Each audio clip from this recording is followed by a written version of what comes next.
Buenas noches, amigos. Aquí empezamos. Los rebeldes de Pachacutic insistirán en la evaluación a los miembros del Consejo de la Administración Legislativa, apoyados por los bloques del PSC y UNES, mientras que la otra facción dice que respalda a Yori. El ambiente en el legislativo es de tensión. La división del bloque de Pachacutic se profundiza, más aún cuando los autodenominados rebeldes insistirán en su decisión de presentar una resolución ante el Pleno que permita evaluar la gestión del CAL y principalmente la de Guadalupe Llori. No estamos conformes. Ha habido mucha equilibrio para una función del Estado y no una buena administración dentro de la Asamblea Nacional. Si alguien no está cumpliendo con su función, si hay un incumplimiento, ¿qué es lo que procede? Es pedir que salgan de su autoridad, ¿no? De las dignidades que ahora están. Y es que están apoyados por dos bloques legislativos, UNES y el PSC, con quienes ya sumarían 71 votos, los necesarios para que se dé paso a su plan. Hay conformidad con las resoluciones que se han dado dentro de algunas situaciones dentro del CAL. El ejemplo claro es cuando se pidió la derogatoria a la ley impuestera, a esta ley que ha golpeado los bolsillos de los ecuatorianos. Lo que tenemos es una coincidencia, si usted quiere, absolutamente lógica, Vicente. Yo esto no lo llamaría ni siquiera una mayoría, peor veo que algunos quieren llamar aplanadora. Hay una consistencia lógica. Mientras tanto, el resto del bloque de Pachacutic anunció que la bancada respalda a Yori y a la institucionalidad y dejarán en manos del Consejo Político del Movimiento Indígena posibles sanciones a los rebeldes. Y 7 son los que están metiendo el mal ejemplo en Pachacutic. Y eso no lo vamos a permitir. Si no se sienten bien en la bancada, son libres de tomar sus decisiones. No he permitido, ni permitiré jamás que se pretenda manipularme con ambiciones personales, el afán de destruir al país y generar el caos en el Parlamento. Lo enfrentaré con toda la fuerza, venga de donde venga. Yori además tiene el respaldo público del gobierno y de su bancada en la Asamblea Nacional. Ellos mencionan que estarán atentos cuando se active este plan conspirativo. No es un tema solo de cuestión de votos, es un tema de realmente quiénes están aquí, de los 137 asambleístas dispuestos a respetar y a respaldar la institucionalidad de este Parlamento. Las preocupaciones siempre han estado porque siempre han habido los cuentos de pasillo. En Quito, Andrea Samaniego, 24 horas. Y desde Carondelet, el presidente Guillermo Lasso advierte un intento de desestabilizar la democracia desde la Asamblea Nacional. El mandatario acusa al correísmo, al socialcristianismo y a una facción de Pachacutic. En su enlace semanal este martes desde el Palacio de Carondelet, el presidente de la República, Guillermo Lasso, dijo que ve con preocupación cierto interés por desestabilizar a las autoridades de la Asamblea Nacional. Lasso recordó que si el año pasado la desestabilización apuntó a su gobierno, este es en contra de la Asamblea y otras entidades. Veo con preocupación cierto interés por desestabilizar a las autoridades de la Asamblea Nacional. Me parece que la denuncia de la presidenta Yori es una denuncia que dice claramente o habla claramente de los intentos de desestabilizar a la Asamblea Nacional.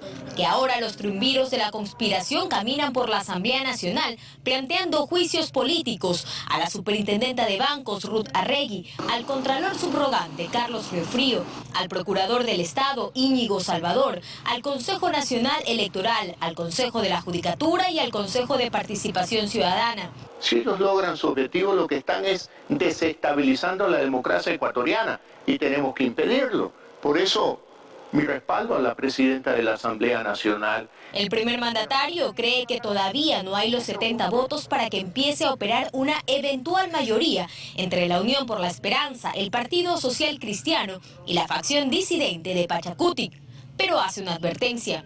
El bloque de Creo y el bloque del VAN van a trabajar en la línea de mantener la estabilidad de las autoridades en la Asamblea Nacional y también de defender la estabilidad de las autoridades de otras funciones del Estado. En otro tema, Lasso adelantó que creará una comisión de alto nivel que se encargará de ejecutar un estudio que revele la situación real por la que atraviesa el Instituto Ecuatoriano de Seguridad Social. Sobre las reformas laborales, el primer mandatario dijo que la propuesta será pública la semana del 7 de marzo. Ciertamente que nos hemos demorado un poco, su apreciación es correcta, pero hay que también medir los momentos políticos. Joana Ramos, 24 horas.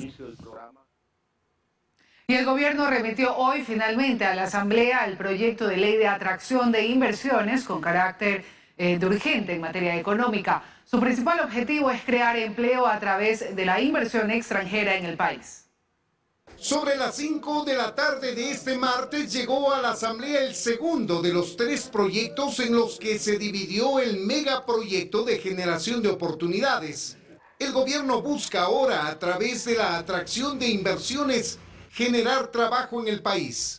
Sigue un crecimiento fuerte de la economía y este crecimiento no puede basarse únicamente en el esfuerzo del sector público y la inversión pública, tiene que venir de la inversión privada. El proyecto de ley orgánica tiene el carácter de urgente en materia económica. Consta de 259 artículos y está contenido en 3 libros que promueven las asociaciones público-privadas y gestión delegada, la transformación digital, y el tercer libro son reformas a varios cuerpos legales para viabilizar la operatividad de la ley, entre ellas la creación de zonas francas en los territorios que tengan interés las empresas privadas a cambio de beneficios tributarios. Una exoneración total de impuesto a la renta durante los primeros 10 años y luego una disminución, luego de estos 10 años, una disminución de 10 puntos en el impuesto a la renta. Segundo, una exoneración total del impuesto a la salida de divisas para la importación de bienes de capital, insumos y materia prima. Tercero, exoneración de tributos al comercio exterior. Y por último, también una tarifa cero al impuesto al valor agregado, al IVA. Esto, a criterio del gobierno, generará fuentes de trabajo para los ecuatorianos, igual que la creación de asociaciones público-privadas que se impulsarán con reformas que viabilicen la conformación de este tipo de inversiones en el país. Es que el Estado le permite transferir riesgos importantes a sus asociados privados, mejorar sustancialmente la eficiencia de los proyectos y, por otro lado, mejorar también la calidad de los servicios en el largo plazo, durante todo el proceso de vida del proyecto. Habrá también reformas al mercado de valores para dotar de mayores controles y fomentar este tipo de inversiones incipientes aún en el Ecuador. El tema político frente a la Asamblea aparentemente no le preocupa al gobierno. Esta ley ha sido construida apostando al diálogo, ha sido construida con la participación de muchos sectores y estamos seguros que nadie se va a oponer a viabilizar una ley de inversiones para generar empleo para los 7 de cada 10 ecuatorianos que hoy no lo tienen. La Asamblea tendrá 30 días para pronunciarse sobre este proyecto de ley, es decir, hasta el 24 de marzo, para que luego pase a manos del Ejecutivo nuevamente para la sanción respectiva del proyecto. En Quito, Freddy Paredes, 24 horas. El presidente de la Corte Nacional de Justicia, Iván Saquicela, entregó al Consejo de Participación Ciudadana y Control Social la terna de la que se deberá designar al titular del Consejo de la Judicatura en reemplazo de Fausto Murillo. Daniela Valencia nos tiene los detalles. Buenas noches. 20 días después de que María del Carmen Maldonado presentó su renuncia al cargo como presidenta del Consejo de la Judicatura, la Corte Nacional de Justicia presentó a sus 3 postulantes. Se trata de Darío Alberto Ordóñez, quien actualmente es director provincial del Consejo de la Judicatura de la SUAY; Mónica Paola Jarrín Aldaz, cuyo cargo actual es el jueza de la Unidad Civil de Guayaquil. Finalmente, Gonzalo Andrés Valencia Arévalo, vicepresidente del Colegio de Abogados de la SUAY y abogado en libre ejercicio. Acompañado por varios jueces, el presidente de la Corte Nacional de Justicia, Iván Saquicela, acudió al Consejo de Participación Ciudadana y Control Social para realizar la entrega formal de sus postulantes para integrar el Consejo de la Judicatura. 3 carpetas con la información de personas a las que nombró idóneas para llevar adelante el sistema de justicia. ¿Qué queremos nosotros? Personas que tengan una posición ética en su vida pública y privada, que sea gente capaz y profesional. Designación que solicitó sea lo más pronto posible por el bienestar de los ecuatorianos. Porque es fundamental que no se ponga en mínimo riesgo la estabilidad de las instituciones democráticas y en este caso lo que a nosotros nos corresponde, a la función judicial del Ecuador. Por su parte, el presidente del Consejo de Participación Ciudadana y Control Social, Hernán Ulloa, aclaró que una vez ingresada esta documentación pondrá en conocimiento del Pleno los nombres y elevará a consulta si están en la facultad de designar al presidente del Consejo de la Judicatura de estos candidatos. Hay que hacer consultas al interior del Departamento de Coordinación Jurídica. La idea del actual Consejo de Participación Ciudadana está en no deslegitimar las actividades desarrolladas por el Consejo de Participación Ciudadana transitorio. Esto en referencia a que a finales de enero de 2019 el Consejo de Participación Transitorio nombró a María del Carmen Maldonado como presidenta del Consejo de la Judicatura y a Álvaro Román como su vocal suplente. Sin embargo, según el artículo 179 de la Constitución, el presidente del Consejo de la Judicatura debe proceder de una terna de la Corte Nacional de Justicia y Román proviene de una terna de Fiscalía. Porque si no tomamos en cuenta lo que vamos a obtener como resultado es una persona que no se legitime en este espacio del Consejo de la Judicatura y eso no lo podemos permitir. En Quito, Daniela Valencia, 24 horas.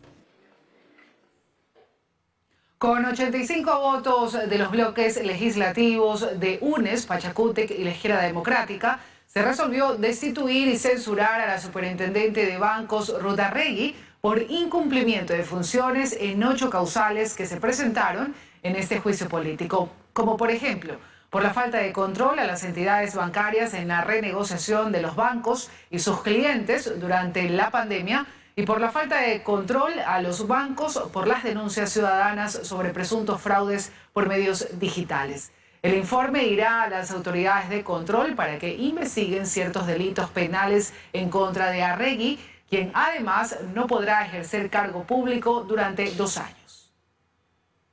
La legisladora de Creo, Ana Belén Cordero, presentó ante la Fiscalía una denuncia sobre actividades de minería ilegal en Buenos Aires, Zaruma y Portobelo y su supuesta vinculación con el legislador Mario Ruiz de Pachacútec, quien desmiente las acusaciones.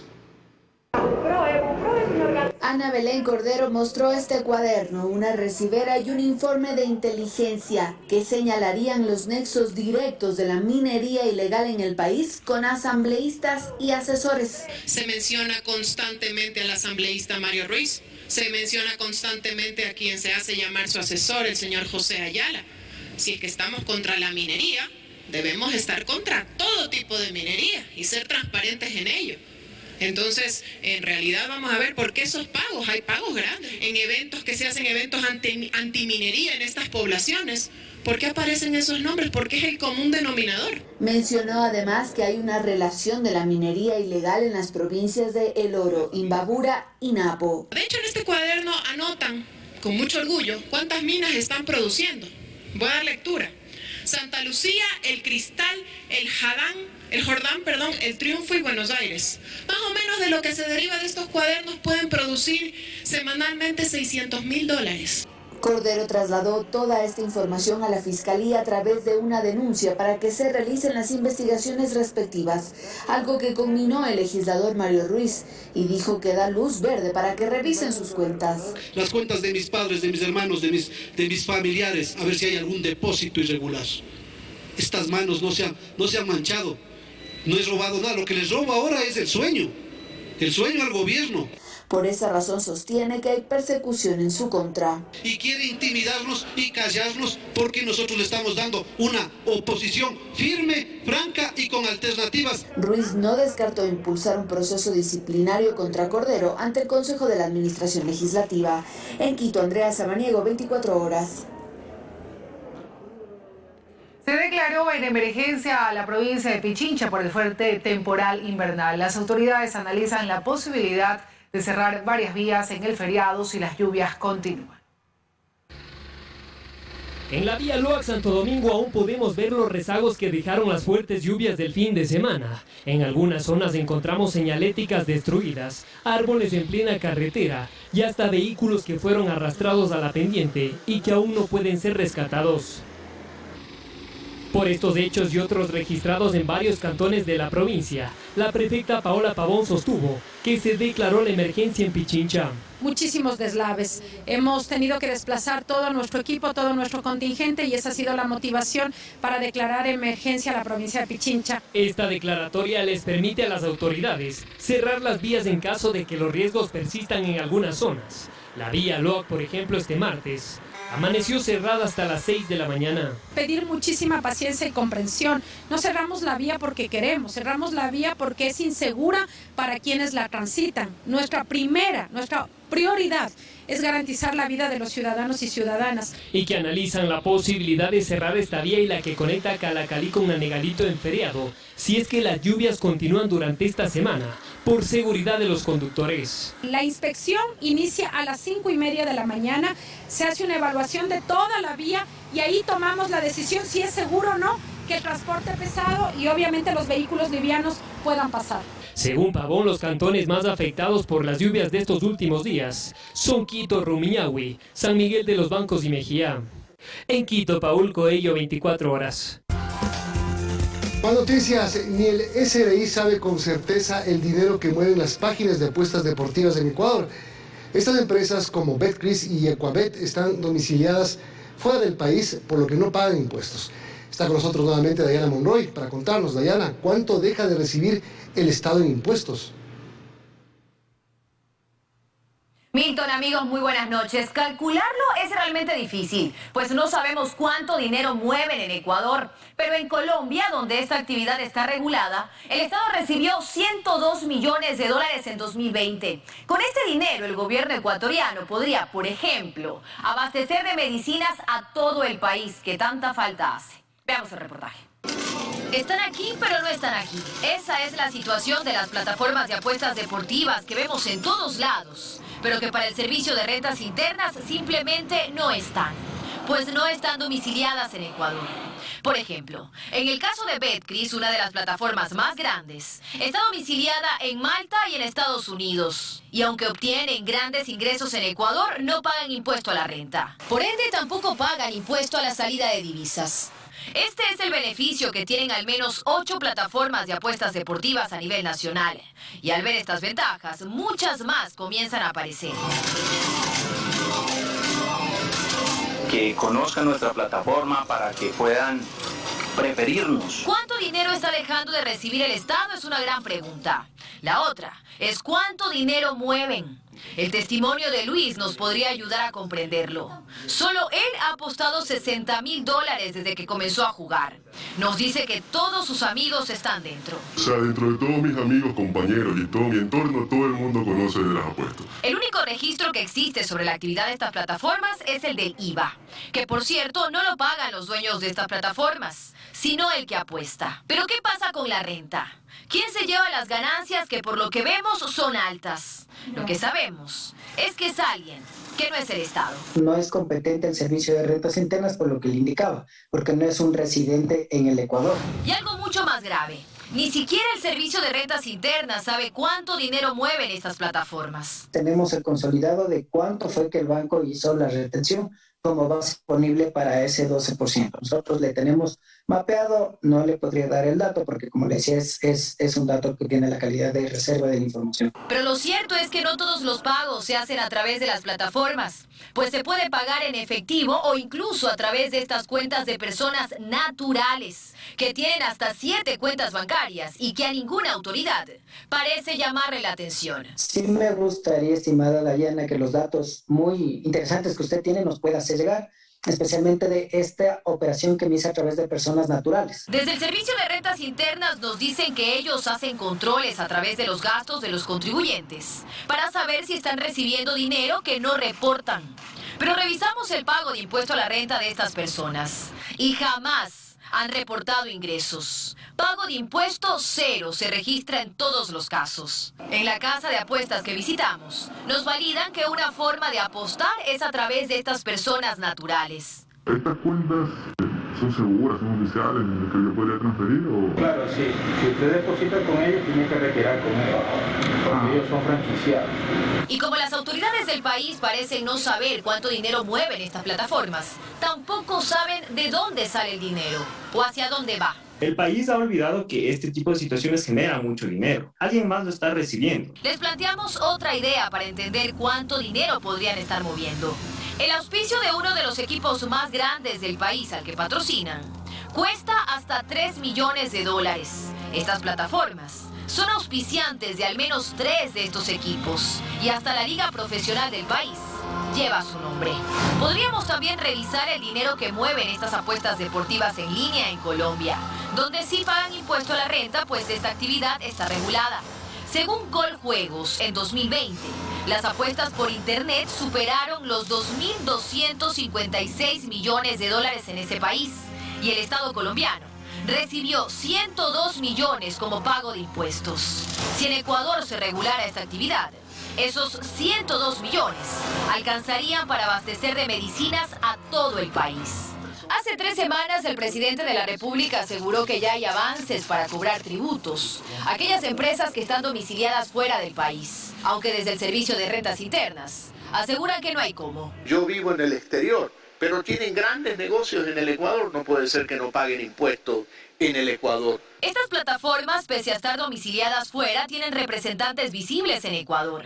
En el caso de Huabet es el colombiano Juan Elías López, quien es gerente implementador para Latinoamérica. Porque ahora somos solo uno. Y en el caso de Betcris, las transferencias se realizan a la cuenta de Metrocentro S.A., de Miguel Salem Divo, Hipódromo Nacional. Metrocentro tiene como actividad económica la realización de actividades deportivas, de esparcimiento y recreativas. Y como administrador actual, Antonio Salem Samán. Puede tratarse de un tema de elusión fiscal. Bueno, ¿qué vamos a hacer entonces con esto? O sea, regulémoslo, tomemos en cuenta que esto no solo implica ingresos tributarios al país, sino también implica la generación de puestos de empleo. En un país que acaba de aprobar una fuerte reforma tributaria contra sus ciudadanos por la necesidad de recursos para salud, educación y seguridad, no es suficiente con aparecer en camisetas de fútbol. Sería más interesante pagar impuestos y realmente ponerse la piel del Ecuador.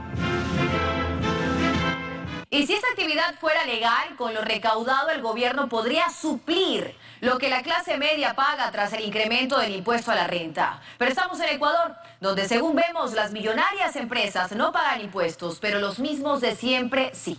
Gracias. Los bachilleres que buscan un cupo en la educación superior tendrán plazo hasta las 23 horas de este martes para registrarse en el test Transformar. El secretario de Educación Superior informó que hay una plataforma de nivelación gratuita para que los estudiantes se preparen. Los inconvenientes que se presentaron durante el fin de semana en la plataforma Transformar hicieron que la fecha de inscripción se extienda hasta las 23 horas de este martes 22 de febrero. Luego del registro, los bachilleres deberán rendir el test, que según lo explica el secretario de Educación Superior, hoy solo evalúa competencias y aptitudes, y ya no conocimientos como se hacía antes. Debe tener unas capacidades básicas mínimas. Por ejemplo, la aptitud verbal, el poder entender, el poder expresarse. Una aptitud numérica, que también es fácil de entender, una capacidad de razonamiento lógico, de pensamiento crítico, y por otro lado también atención y concentración. Pese a ello, un 50% de estudiantes se queda fuera de la educación superior. Esto en parte, explica Rivadeneira, ocurre porque los resultados del test Transformar, que representa el 50% de la calificación total y la nota de grado, son extremadamente bajos. Para solucionar en algo este tema, la SANESID habilitó en su página una plataforma de nivelación. Va a ser una nivelación gratuita, no va a tener que pagar nada, va a tener que simplemente entrar a nuestra plataforma y poder practicar. Pero además, dice Rivadeneira, se busca trabajar en conjunto con el SECAP para poder ofertar carreras técnicas. Claudia Tobar, máster en educación, considera que el país debe avanzar hacia eso. Debemos ampliar esas ofertas, definitivamente. Hay muchas ofertas técnicas que creo que nosotros como sociedad debemos ofrecer y sobre todo valorar, porque no es desmeritar que es como la segunda peor opción. La experta señala además que se debe trabajar en la orientación vocacional de los jóvenes para evitar que las carreras tradicionales continúen generando la mayor demanda. Sí creo que hay un problema de orientación vocacional, de no entender cuál es la diversidad de carreras. Y creo que hoy más que en el siglo XXI estamos desmeritando que hay nuevas carreras o combinaciones de carreras que son altísimamente demandadas en las diferentes industrias y nosotros no siquiera lo estamos considerando. El semestre anterior se ofertaron 120.000 cupos, pero por ahora ya hay 250.000 inscritos para rendir el examen Transformar.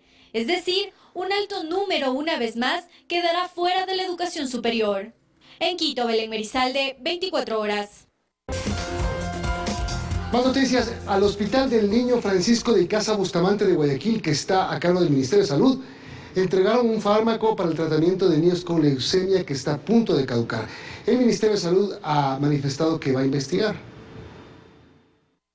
Esta vez los directamente afectados son los niños con cáncer, pues al Hospital Francisco de Icaza Bustamante, ubicado al sur de la ciudad, tras una espera de varios meses, el pasado 30 de diciembre ingresaron a bodega 210 unidades de una solución inyectable que se usa para tratar diferentes tipos de leucemia, conocida como citarabina, que están a punto de caducar. Compran medicina para caducarse, nos pone a pensar qué está ocurriendo con el Sistema Nacional de Salud, qué pasa con el CERCO, quiénes pidieron eso, quiénes autorizaron. Es una negligencia grave. La fecha de expiración, según informó la Coordinación Zonal 8 del Ministerio de Salud del gerente del hospital, Eduardo Rivas, mediante este memorándum, es 27 de mayo, de ahí que el pasado 10 de febrero solicitó el retiro inmediato y posterior canje de dicho fármaco usado porque retarda o detiene el crecimiento de células cancerosas en el cuerpo. El funcionario pide que se reponga en stock con medicamentos que sí cumplan con el tiempo de vida útil que exige la normativa legal en contratación pública, es decir, con fármacos que tengan una fecha de expiración superior a un año. Por la citarabina que llegó al Hospital Francisco de Icaza Bustamante se pagaron $2.550. La medicina consta en el listado de 149 productos por los que el Ministerio de Salud Pública canceló $19,8 millones